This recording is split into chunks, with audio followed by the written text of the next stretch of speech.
بسم الله الرحمن الرحيم إن الحمد لله نحمده ونستعينه ونستغفره ونعوذ بالله من شرور أنفسنا ومن سيئات أعمالنا من يهده الله فلا مضل له ومن يضلل فلا هادي له وأشهد أن لا إله إلا الله وحده لا شريك له وأشهد أن محمدا عبده ورسوله أما بعد. Donc nous allons aujourd'hui continuer l'explication du livre de l'unicité, Kitab al-Tawhid de Cheikh Mohammed ibn Abdul Wahhab. Donc nous sommes aujourd'hui le 10e cours. قال باب من تبرك بشجر أو حجر أو نحوهما. Donc c'est un nouveau chapitre que l'auteur vient de rajouter, qui est juste après le chapitre 7. Rappelez-vous le chapitre de la semaine dernière, nous avons parlé de Ruqa wa Tama'im, c'est-à-dire les amulettes, et nous avons vu le jugement de ceci. Pourquoi l'auteur, dans le chapitre 7, il n'a pas parlé du polythéisme, et le chapitre juste avant, le chapitre 6, il a dit fait partie du polythéisme le fait de porter un anneau, un fil ou une chose pour dissiper un mal, un malheur ou le repousser. Alors que le chapitre d'après, il dit concernant les formules de conjuration, c'est-à-dire ruqya, le pluriel de ruqya, et le fait de porter des amulettes. Et nous avons vu que dedans, ruqya, minha shar'iyya et minha shirkiyya, qui a un type de ruqya qui est légiféré, que nous avons vu avec les 3 conditions, et que le fait de porter des amulettes, il y avait certains prédécesseurs, que lorsque celui-ci ou ces amulettes-là comportaient du Coran, il y avait divergence. Mais nous avons vu que les compagnons d'Ibn Mas'ud, radiyallahu anhu, qu'Allah l'agrée, et Ibn Mas'ud en lui-même, interdisaient cela, et que c'était l'avis le plus répandu concernant les compagnons et les pieux prédécesseurs. Là, dans ce nouveau chapitre, le chapitre 8, il dit « Recherchez la bénédiction des arbres, des pierres et autres ». Donc aujourd'hui, nous allons parler sur la bénédiction. Pourquoi il dit que ça ne fait pas partie du shirk directement, fait partie du polythéisme, le fait de rechercher la bénédiction? Car comme nous allons le voir, il y a 2 types de recherche de bénédiction. Celle qui est légiférée et celle qui est interdite. Et ça va être comme ça tout le long des chapitres. Ou dans beaucoup de chapitres, Cheikh Mohammed ibn Abdul Wahhab, il va évoquer des chapitres, mais il ne donne pas le jugement de cette action-là. Parce que dedans, il se peut qu'il y ait une voie légiférée, une voie qui est non légiférée. Mais ça ne concerne pas toutes les choses. Lorsque ça va concerner un tatayur, quand ça va concerner le mauvais augure, quand ça va concerner la magie, etc., il va donner le jugement directement. Donc, rechercher la bénédiction des arbres, des pierres ou autres, at-tabarruk ici, c'est le fait de rechercher la bénédiction. Donc, demander la bénédiction. Et la bénédiction, c'est quoi? C'est kathratul khair wa thawabi, c'est-à-dire c'est le bien en abondance et de façon perpétuelle. Donc, c'est le fait d'avoir ou de demander la bénédiction de cette chose-là en abondance et de façon permanente, perpétuelle, c'est-à-dire rechercher la bénédiction dans cette subsistance ou dans cette chose-là de façon constante et persistante. Wal baraka, vous avez en arabe al baraka, donc qui est kathratul khair, qui est l'abondance du bien et sa constance, et vous avez al birka. Donc l'un c'est avec une fatha, l'autre c'est avec une kasra, al birka. L'autre, c'est le baraka. Birka, c'est quoi? C'est là où est rassemblée l'eau. C'est une mare. C'est la mare d'eau. À savoir que la bénédiction, c'est Allah subhanahu wa ta'ala qui la donne. Et c'est lui qui donne la bénédiction à qui il veut. Et la bénédiction, elle est divisée en 2 parties. Il y a la bénédiction qui est légiférée. Donc, celle-là que c'est Allah subhanahu wa ta'ala qui va la donner, et qui a un lien avec la législation. Et c'est Allah subhanahu wa ta'ala qui donne cette bénédiction-là. Et il y a la bénédiction, par exemple comme la salat, c'est un acte d'adoration qui est béni, comme Mecca, comme Medina, tout ça nous allons en parler. Il y a al-kayl wal-wazn, les mesures les mesures pour mesurer, par exemple, les récipients, comme nous l'avons vu déjà dans la Umrah, c'est que le prophète sallam a imploré Allah subhanahu wa ta'ala, il a demandé à Allah subhanahu wa ta'ala pour que Médine soit bénie, et que ses récipients également, pour peser, par exemple le blé, l'orge, etc., soient également bénis, qu'il y ait une baraka, une bénédiction dans ces objets de pesage. Et la baraka est divisée également de deux types légiférés. Baraka dhatiya ou baraka dunyawiya. Dhatiya, c'est-à-dire c'est la baraka, c'est la miséricorde, c'est la bénédiction en elle-même, telle que la bénédiction du prophète sallallahu alayhi wa sallam, c'est-à-dire c'est la bénédiction dans son essence. Le prophète sallallahu alayhi wa sallam, il est béni par essence. Et il y a aussi la bénédiction des lieux, donc des êtres comme les prophètes, et en l'occurrence le prophète sallallahu alayhi wa sallam, et des lieux, la bénédiction des lieux comme Mecca, Medina, Jérusalem, etc.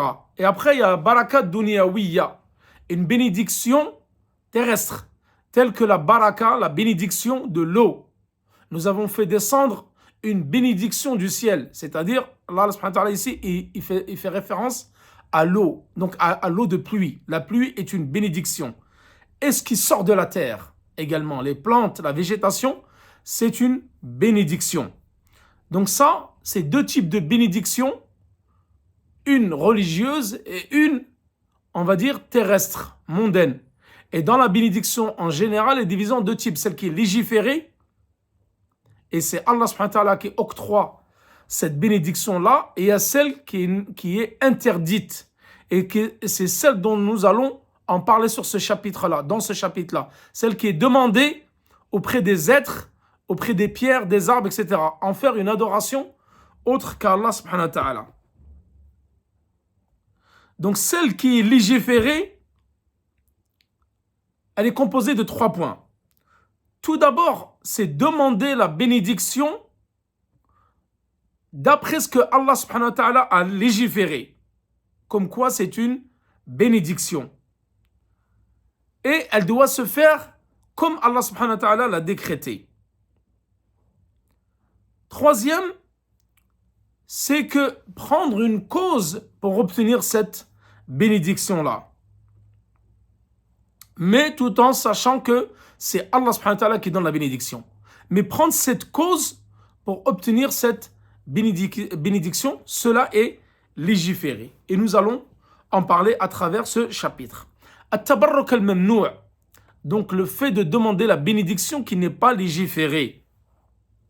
C'est le fait que si un des 3 points que je viens de citer concernant la bénédiction légiférée n'est pas présent, alors cela devient une bénédiction non légiférée. Rappelez-vous, c'est comme la ruqya. Nous avons vu que la ruqya est conditionnée par 3 conditions. Il suffit qu'une des 3 conditions n'est pas réunie, alors ça devient une ruqya qui est innovée, interdite. Concernant le tabarruk, le fait de demander la bénédiction, cela est également de même. Si un des 3 points n'est pas réuni, alors n'est pas présent, alors ça devient une demande de bénédiction qui n'est pas légiférée. Comme le fait par exemple de croire qu'elle ne vient pas d'Allah. Ça, vous tombez directement dans la bénédiction non légiférée, shirkiya, polythéiste. Le fait de prendre une cause qui n'est pas légiférée par Allah subhanahu wa ta'ala. Et nous allons donner des exemples à travers ce cours. Alors ça devient une bénédiction qui n'est pas légiférée. Ou de prendre carrément une chose et qui à la base n'est pas le lieu, par exemple, il est légiféré, mais c'est la façon qui est faite qui n'est pas légiférée. Par exemple, je donne un exemple. Médine, c'est une ville qui est bénie. Mecca, c'est une ville qui est bénie. La mosquée du prophète sallallahu alayhi wa sallam, elle est bénie. Masjid Mubarak, comme la mosquée sacrée. Mais toi, par exemple, tu vas voir, tu vas aller vers la porte de la mosquée sacrée ou de la mosquée du prophète, et tu vas te frotter à cette porte-là. Tu vas frotter tes habits. Le lieu, il est béni. Mais cette façon de faire n'est pas bénie. Donc toi, tu vas croire que cette cause-là, elle est légiférée, mais la manière dont elle est faite n'est pas légiférée. Et tu vas tomber dans une demande de bénédiction qui n'est pas légiférée. Ou carrément le fait, comme nous allons le voir dans le chapitre, de prendre une chose qui n'est à la base pas du tout légiférée et de croire que cette chose-là va te donner la bénédiction. Et ça, c'est carrément du polythéisme majeur.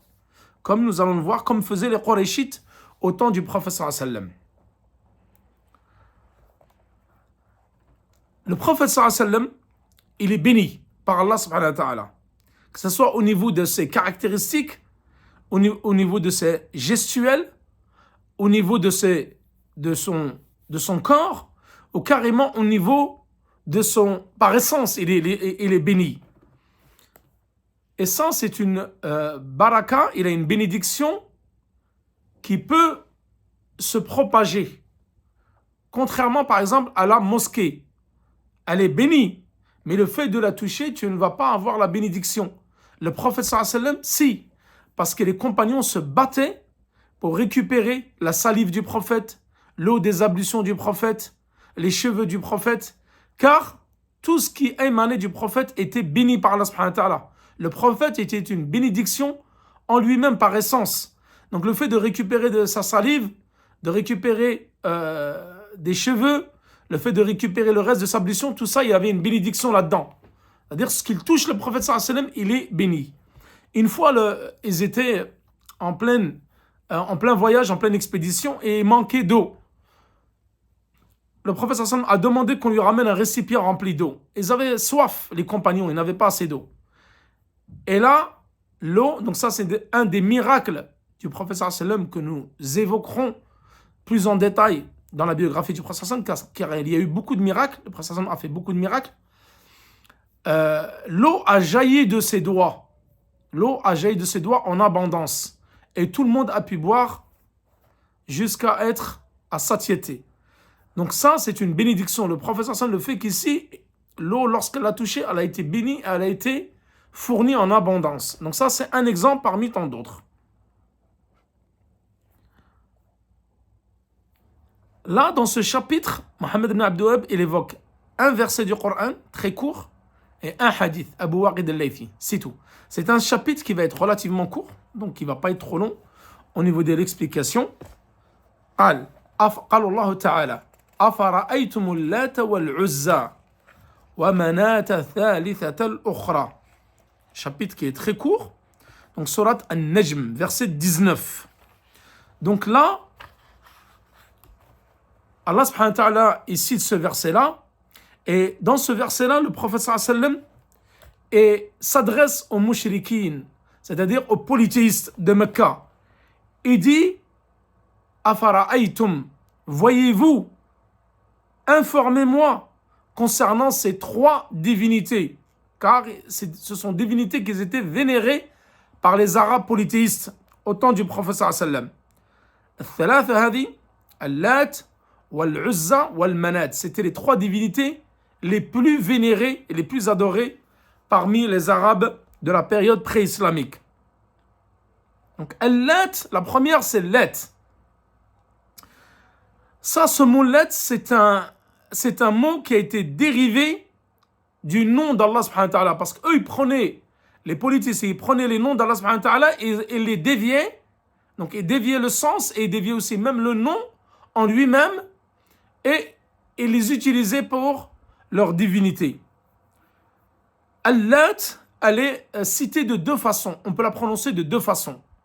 Allat, bitarfif, atta, tu dis Allat. Et d'autres, comme Ibn Abbas, il l'a lu bitashdid ta, Allat. C'est-à-dire en dédoublant la lettre ta. Les deux sont valables. Tu peux prononcer Allat ou Allat. Donc elle a deux significations. Allat, le nom de cette divinité-là, qui a été prise par les Arabes.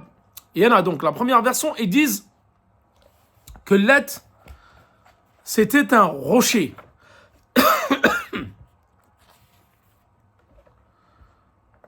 Donc Lat, c'était un rocher de couleur blanche se trouvant chez les gens de Taïf. Donc cette idole-là, elle était à Taïf.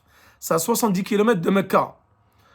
Et elle n'a été détruite que lorsque le prophète sallallahu alayhi wa sallam il avait ordonné de la détruire. Donc il avait envoyé Al-Mughira ibn Shu'ba pour détruire ce rocher et le casser. Donc c'est un édifice, il y a un édifice qui avait été construit pour ce rocher.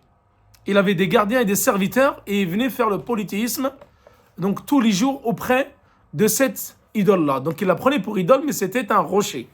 Donc ça, c'est une des explications qui concernent Allat. Mais les savants ils disent qu'il y a une autre explication également, c'est que Lat, c'était un homme pieux. Rajulun kana yaluttu as-sawiqa lil haji. Donc c'était un homme pieux pendant la période préislamique, pardon, pas préhistorique, afwan, préislamique, juste avant l'avènement de l'islam. Et cet homme-là qui était pieux est préparé à manger. Donc sawiq, c'est un repas qui est fait à base de farine d'orge, dont est mélangé autre chose avec et donner ça à manger aux pèlerins. Et donner cela donc sur ce rocher-là à Taïf. Donc c'était dans la ville de Taïf, 70 km de Mecca. Cet homme pieux-là, donc il préparait ce mets-là et le donnait à manger aux pèlerins à cet endroit-là. Lorsque cet homme pieux-là, il est mort, donc ils l'ont enterré à côté de ce rocher-là blanc. Donc sa tombe est devenue un lieu d'adoration. Ensuite, l'adoration, elle a été décalée. C'est-à-dire au début, ils adoraient la tombe de cet homme-là pieux. Ensuite, ils ont commencé à adorer directement le rocher, Al-Lat. Voilà donc concernant l'explication d'Al-Lat. Ensuite, vous avez Al-Uzza. Donc les trois divinités qui sont adorées et vénérées par les Arabes de la période donc anti-islamique, avant l'avènement du prophète sallallahu alayhi wa sallam. Et là, Al-Uzza, c'est comme Al-Lat, mushtaqqa min Allah. C'est-à-dire que c'est un mot qui est dévié du nom d'Allah subhanahu wa ta'ala, Al-Aziz. Donc ils l'ont pris de l'Aziz. Et la plupart des gens donc, qui vénéraient cette idole-là, Al-Uzza, c'était les gens de Quraysh, les Arabes de Quraysh.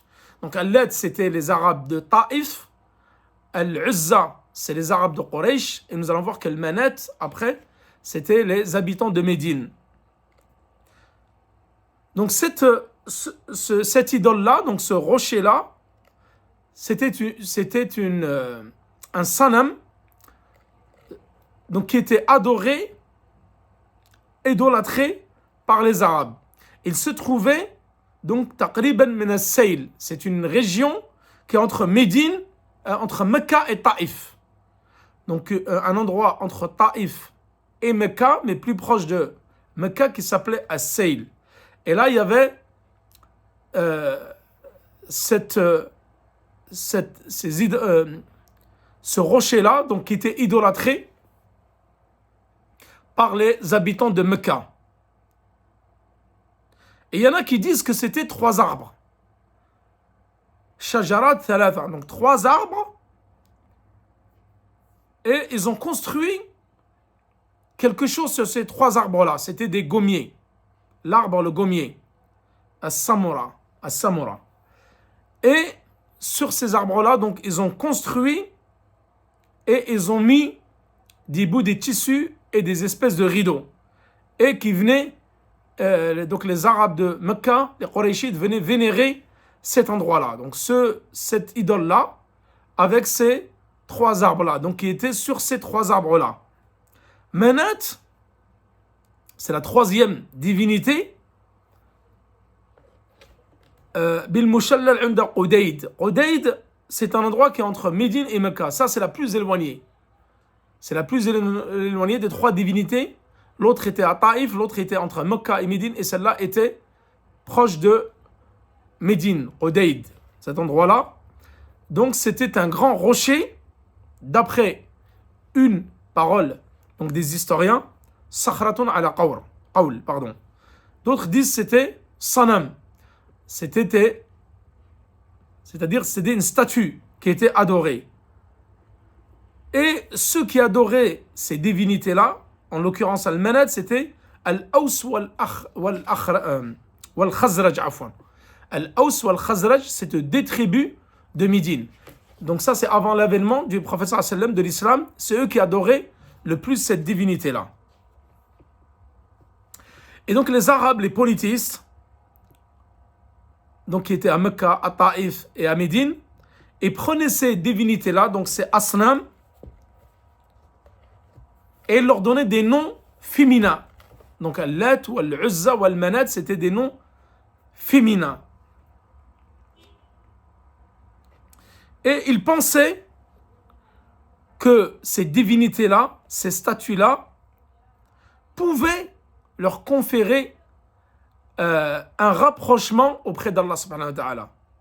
Et certains carrément pensaient que c'était les filles d'Allah subhanahu wa ta'ala, banat Allah. Et donc ils ont associé ces trois divinités-là à Allah subhanahu wa ta'ala dans leur adoration. Et quand ils allaient leur demander la bénédiction, ou ils allaient les adorer, ils leur demandaient qu'ils les rapprochaient d'Allah subhanahu wa ta'ala. Car les Qurayshites, comme nous l'avons vu, ne reniaient pas l'existence d'Allah subhanahu wa ta'ala. Lorsque tu leur demandais qui est-ce qui a créé les cieux et la terre, ils disaient Allah. Ils disaient c'est Allah qui a créé les cieux et la terre. Donc ils savaient qu'Allah existait, mais ils utilisaient des divinités pour se rapprocher d'Allah subhanahu wa ta'ala. Ou ils utilisaient des pierres, des arbres et autres, des constructions pour demander la bénédiction. Ou les tombes, ils ne la demandaient pas auprès d'Allah subhanahu wa ta'ala. Donc le hadith d'Ibn Abbas radiyallahu anhu qui a été rapporté dans le recueil de Al-Bukhari, il dit Allat rajulun kana yaluttu as-sawiqa lil-haji falamma mata akafu ala qabrihi. C'était un homme pieux qui donnait à manger aux pèlerins. Donc c'était un plat qui est connu au temps des Arabes, as-sawiq, à base de farine d'orge. Lorsqu'il est mort, alors ils ont commencé à venir autour de sa tombe et d'adorer et de faire des actes d'adoration auprès de cette tombe-là.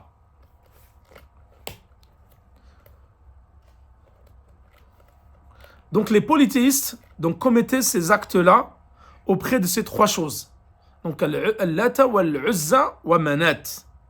Donc ils les ont pris comme des divinités et ils s'orientaient auprès d'elles pour demander des actes d'adoration ou de les rapprocher à Allah subhanahu wa ta'ala. Ensuite là, nous allons expliquer le hadith. Le seul hadith qui a été cité par l'auteur ici, Abu Waqid al-Laythi, قال خرجنا مع رسول الله صلى الله عليه وسلم إلى حنين ونحن حدثاء عاد بكفر وللمشركين سدرة يعكفون عندها وينوطون بها أسلحتهم يقال لها ذات أنواط فمررنا بسدرة فقلنا يا رسول الله اجعل لنا ذات أنواط كما لهم ذات أنواط فقال رسول الله صلى الله عليه وسلم الله أكبر إنها السنن قلتم والذي نفسي بيده كما قالت بنو إسرائيل لموسى اجعل لنا آلهة كما لهم آلهة إلها كما لهم آلهة قال إنكم قوم تجهلون. Dans Surat Al-A'raf, verset 138, La tarkabunna sunana man kana qablakum. Hadith donc rapporté par Tirmidhi et là authentifié par celui-ci. Donc dans ce hadith de Abi Waqid al-Laythi, il raconte. Il dit nous étions récemment, nous venions de nous convertir récemment à l'islam. Nous sortîmes en expédition, donc c'est la bataille de Hunayn, en expédition avec le prophète sallam pour la bataille de Hunayn. Les politistes avaient l'habitude de se recueillir auprès d'un gibier aux branches duquel ils suspendaient leurs armes. Ils surnommaient cet arbre Dhatu Anwat. Apercevant un gibier, donc un arbre Dhatu Anwat ressemblant à celui des politistes, on a dit au prophète d'Allah, désigne-nous un arbre Dhatu Anwat, donc autour duquel on accroche les armes, comme le leur, comme celui des policiers, comme eux, ils ont aussi cet arbre-là. Le prophète s'exclama, Allahu Akbar, il a dit, Allah est le plus grand. L'histoire se répète. Par celui qui détient mon âme entre ses mains, vous venez de tenir les mêmes propos que ceux qu'ont tenus Banu Israël, les enfants d'Israël auprès de Moussa. Désigne-nous une divinité semblable à leur Dieu. Ils ont dit cela à Moussa. Donc les Bani Israël, les fils d'Israël, ils ont demandé à Moussa, désigne-nous une divinité semblable aux politistes à l'époque de Moussa. Il dit, vous êtes certes des gens ignorants. Vous suivez les voies de ceux qui vous ont précédés. Hadith rapporté par Tirmidhi, qui l'a d'ailleurs authentifié. Donc ce hadith de Abi Waqid al-Laythi, il a été également rapporté par l'imam Ahmed, par Tirmidhi, par Ibn Hibban wa Nasa'i. Et il a été authentifié par Ibn Hibban, par Tirmidhi, par Sheikh Al-Albani et Sheikh Ibn Baz, rahimallahu al-jami'. Qu'Allah leur fasse miséricorde. وقال ابن القيم حديث ثابت. ابن القيم الجوزية, l'élève de Cheikh Islam Ibn Taymiyyah, il dit que ce hadith est authentique et il est fiable. Abu Waqid al-Laythi, le rapporteur de ce hadith, donc qui était en expédition avec le prophète sallam, il s'appelle Al-Harith ibn Auf. Les gens, les biographes ont beaucoup divergé concernant son nom et également la date de sa conversion. Certains l'appelaient Al-Harith ibn Auf et on dit également Auf ibn Malik et d'autres l'ont appelé Al-Harith ibn Malik. Donc ils ont divergé les gens, les historiens quant à son nom et également concernant son islam. Certains disent qu'il a fait partie des gens de Badr, c'est-à-dire qu'il s'est converti très tôt, deuxième année de l'Hégire, c'est-à-dire pendant la bataille de Badr. D'autres, ils ont dit Qadim al-Islam, c'est-à-dire qu'il s'est converti aux premières heures de l'islam. Et d'autres disent il s'est converti juste après l'ouverture de Mecca, la conquête de Mecca, Am al-Fath, c'est-à-dire la 8e année de l'Hégire, et c'est l'avis le plus juste. Et c'est l'avis qu'a choisi Ibn Hajar dans son livre Al-Isaba fi Tamyiz al-Sahaba, qui est une compilation de tous les compagnons du prophète sallallahu alayhi wa sallam. Hunayn, donc la bataille de Hunayn qui a eu lieu juste après la conquête de Mecca, l'année 8 de l'Hégire. C'est un wad qui se trouve entre Mecca et Taïf. Donc cette bataille-là, elle a eu lieu juste après la conquête de Mecca, l'année 8, donc fi Shawwal. Donc eux, ils sont sortis le mois de Shawwal, l'année 8 de l'Hégire, après la conquête de Mecca, en direction de Hunayn, pour y combattre les mouchriquines, donc les polythéistes. Donc c'était la bataille, l'année 8 de l'Hégire. Là, ils ont dit, parce que quand ils ont demandé de prendre cet arbre-là, Dhatu Anwat, autour duquel on suspend des armes sur les branches, c'est ça qu'il appelait Dhatu Anwat. Il a dit Nahnu hudatha'u ahdin bi kufr, c'est-à-dire nous venons de nous convertir à l'islam. Et les historiens disent que, comme Abu Waqid al-Laythi et ceux qui étaient avec lui qui ont demandé cela au prophète sallam, de prendre cet arbre-là comme bénédiction, ils disent qu'ils venaient de se convertir à l'islam, c'est-à-dire pendant le mois du Ramadan. Et d'autres, ils ont dit juste avant l'expédition du Hunayn, c'est-à-dire le mois de Shawwal. C'était tout frais. Ils venaient de rentrer dans l'islam. Donc ces compagnons-là ne connaissaient pas le jugement concernant le fait de demander la bénédiction auprès d'un arbre ou d'un rocher. Ils ne le connaissaient pas. Ya'kufuna indaha. Ya'kufun, ici c'est le fait de venir à cet endroit-là et de se recueillir, donc auprès de cet arbre-là. Donc ils ont demandé, les Qurayshites avaient l'habitude de prendre cet arbre-là, de venir se recueillir et de faire des actes d'adoration et d'y suspendre leurs armes. Car ils croyaient que les polythéistes, mouchriquins, en suspendant leurs armes, ils allaient avoir une bénédiction et que ces armes-là allaient être plus performantes lors des batailles. Al-Ukuf huna al-luzum ala zabil al-ta'dim, c'est-à-dire c'est le fait de se recueillir auprès de cet arbre-là, mais en le glorifiant. C'est ça le mot al-Ukuf. Donc il y a trois choses. Ici, comme l'ont cité les savants. Le fait de se recueillir auprès de cet arbre-là. Ensuite, le fait de le glorifier. Donc c'est la deuxième chose. Donc il vénérait cet arbre-là. Il se recueillait, ya'kufun, auprès de cet arbre-là. Donc le terme ukuf, c'est le fait de rester à un endroit dans le but de le vénérer. Et la troisième chose, ils y suspendaient leurs armes.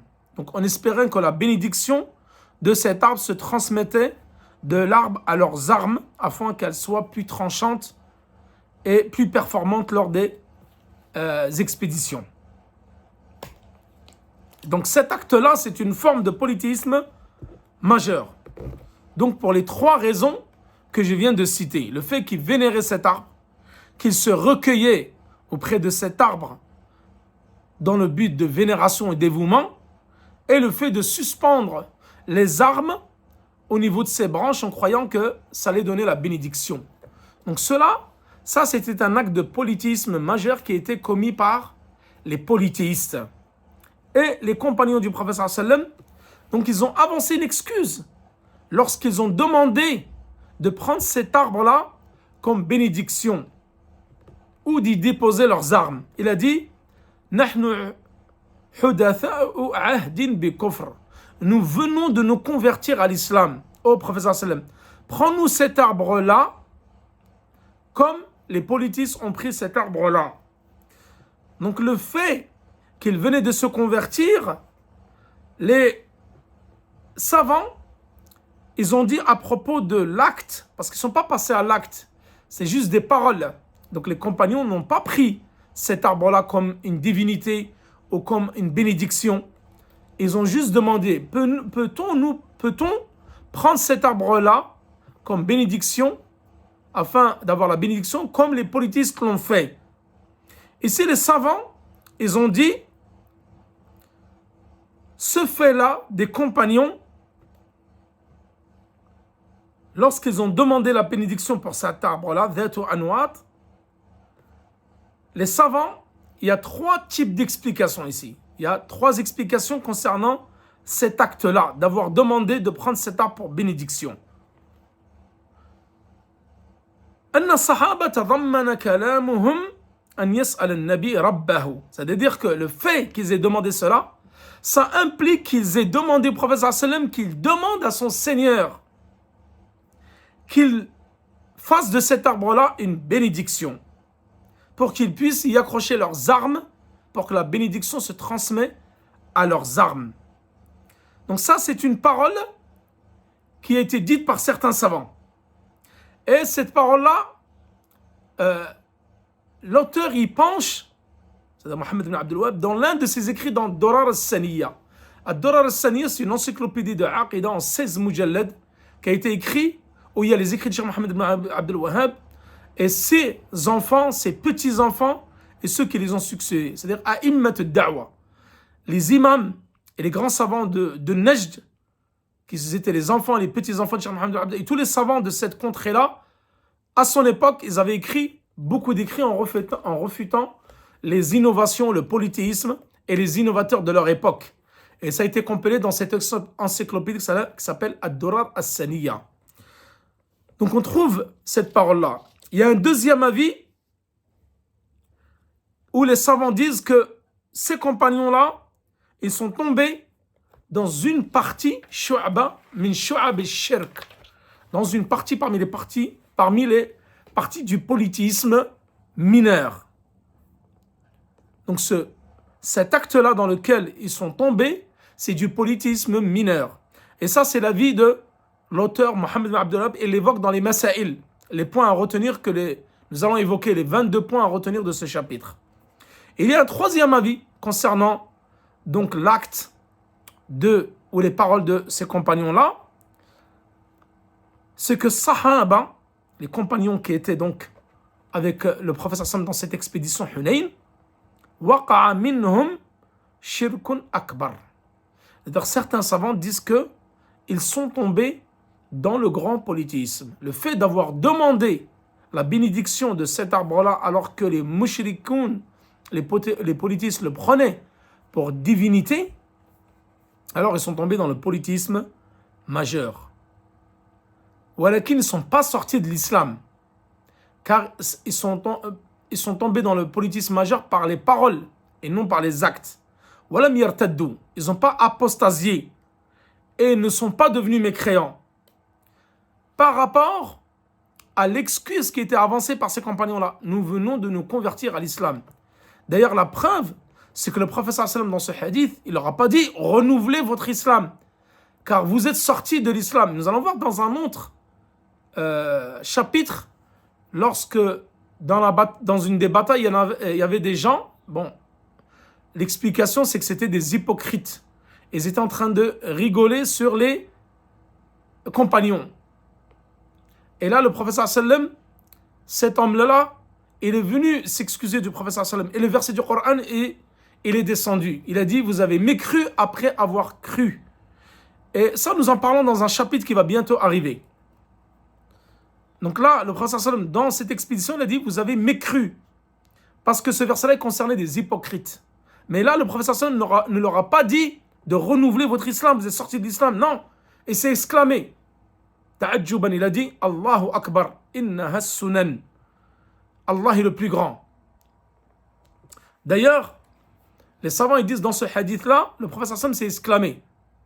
C'est-à-dire tu as le droit de t'exclamer lorsque tu vois une chose vraiment étonnante, ou tu entends une chose étonnante.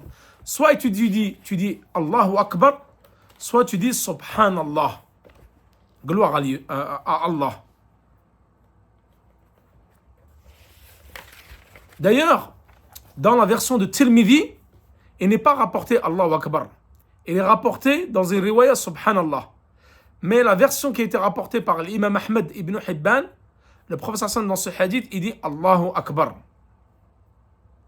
Donc ici, le prophète sallam il a pris l'affaire très au sérieux. Et c'est vraiment exclamé. Il était étonné de la demande des compagnons qui étaient avec lui. Wa aghlada fil jawab. Il était en colère dans sa réponse. Il a dit Allahu Akbar, inna sunan. C'est les voies. Ce sont les voies qui ont été empruntées par ceux qui vous ont précédés. Vous avez certes demandé ce que Banu Israël, les enfants d'Israël, ont demandé à Moussa alayhi salam. Ij'al lana ilahan, fais de nous ou donne-nous une divinité, faisant une divinité comme ils ont des divinités. Vous êtes certes un peuple ignorant et vous suivez les chemins de ceux qui vous ont précédés. Donc, un de l'imam Ahmed, dans la version de l'imam Ahmed, c'est dit Allahu Akbar. Mais celle de Tirmidhi, c'est Subhanallah. Donc, il est légiféré de dire Subhanallah ou Allahu Akbar lorsque nous sommes étonnés, lorsque nous entendons une chose qui est vraiment étonnante, comme c'est le cas ici dans ce hadith. Et donc là, le fait de prendre des divinités ou le fait de demander la bénédiction auprès d'un arbre, comme ce fut le cas ici dans cet épisode, ou de pierre, donc soit ça va tomber dans le shirk al-akbar, le fait de croire que cette pierre-là ou cet arbre-là, c'est lui qui te donne la bénédiction, et ce n'est pas Allah subhanahu wa ta'ala. Ça, c'est du politisme majeur. Ou le fait de demander la bénédiction auprès d'Allah, où tu sais que c'est Allah subhanahu wa ta'ala qui donne la bénédiction, mais tu vas prendre une cause qui n'est pas légiférée. En l'occurrence, tu vas aller demander ça auprès des arbres. Ou le fait de faire une chose qui n'est pas légiférée, une cause qui n'est pas légiférée, même si tu demandes la bénédiction auprès d'Allah, mais en utilisant une cause qui n'est pas légiférée. Alors ça, c'est du shirk asghar, c'est-à-dire c'est du polythéisme mineur. Donc voilà, concernant donc ce chapitre, donc qui était plutôt court, car il y avait seulement un verset et un hadith. Donc là, rechercher la bénédiction par les arbres, les rochers ou autres, si il est accompagné de la croyance du fait que cet objet rapproche d'Allah et permet à la demande de l'atteindre, ou d'avoir plus de chances d'être accepté, alors là, c'est une forme de polythéisme majeur qui est pratiquée. Donc elle était pratiquée par les gens, les Arabes et les polythéistes, de la période anté-islamique, avant l'avènement du prophète sallam. C'est-à-dire qu'ils demandaient la bénédiction aux arbres et aux rochers pour te permettre d'atteindre la bénédiction ou te permettre d'atteindre, ou cette adoration soit atteinte vers Allah subhanahu wa ta'ala. C'est-à-dire qu'ils voulaient que cet objet les rapproche d'Allah subhanahu wa ta'ala dans leur adoration. Et ceci est un polythéisme majeur. Mais le fait de demander la bénédiction à Allah, mais par contre tu vas prendre une cause qui n'est pas légiférée, ça tu tombes dans le polythéisme mineur. Comme le fait par exemple d'aller à la Kaaba, autour de la Kaaba, le tawaf, faire des circonambulations et de toucher le vêtement que revêt la Kaaba, le tissu que revêt la Kaaba, et d'en prendre une partie et de croire qu'il y a une bénédiction là-dedans. Ça rentre dans le polythéisme mineur, car c'est une cause qui n'est pas légiférée. Ou de prendre par exemple la terre Médine, elle est bénie. De prendre la terre de Médine, de s'en mettre sur les cheveux, de la manger, de la mettre sur le visage et de croire que ça, il y a la bénédiction là-dedans. Ça, c'est une chose qu'ils n'ont pas fait. Personne n'a fait parmi les compagnons. Donc ça, c'est du polythéisme également mineur. ce qui est légiféré, c'est qu'au temps du prophète sallam, les compagnons ont pris la salive du prophète, les poils, les cheveux du prophète sallam, le reste de l'eau, des ablutions du prophète. Ça, c'est légiféré. Car il y a beaucoup de sources de la sunna là-dessus. Et les compagnons le faisaient. Donc ça, c'est légiféré. Tu peux le faire. Mais par exemple, aller voir les compagnons et de croire que les compagnons sont bénis, de prendre de leurs vêtements, de prendre de leur salive, de l'eau de leurs ablutions, etc. et croire qu'il y avait ça, également, ça, tu tombes dans le politisme mineur, car personne ne l'a fait au temps du prophète sallallahu alayhi wa sallam. Il n'y a aucun hadith qui dit que les compagnons sont bénis. Donc voilà concernant l'explication de ce hadith. Donc celui qui est légiféré, comme je vous l'ai dit, il faut qu'il y ait 3 points. Que la cause soit légiférée et que tu demandes la bénédiction auprès d'Allah et que la façon de le faire soit légiférée. Wa sallallahu ala nabina Muhammad wa ala alihi wa sahbihi wa sallam. Wallahu ta'ala a'la wa a'lam. Et je vous donne rendez-vous donc demain pour le cours sur la jurisprudence. Et toujours, je le rappelle toujours dans mes cours, de continuer d'invoquer pour vos frères palestiniens qu'Allah les libère du joug des sionistes. Wallahu ta'ala a'la wa a'lam. Wa sallallahu ala nabina Muhammad wa ala alihi wa sahbihi wa sallam. Assalamu alaikum wa rahmatullahi wa barakatuh.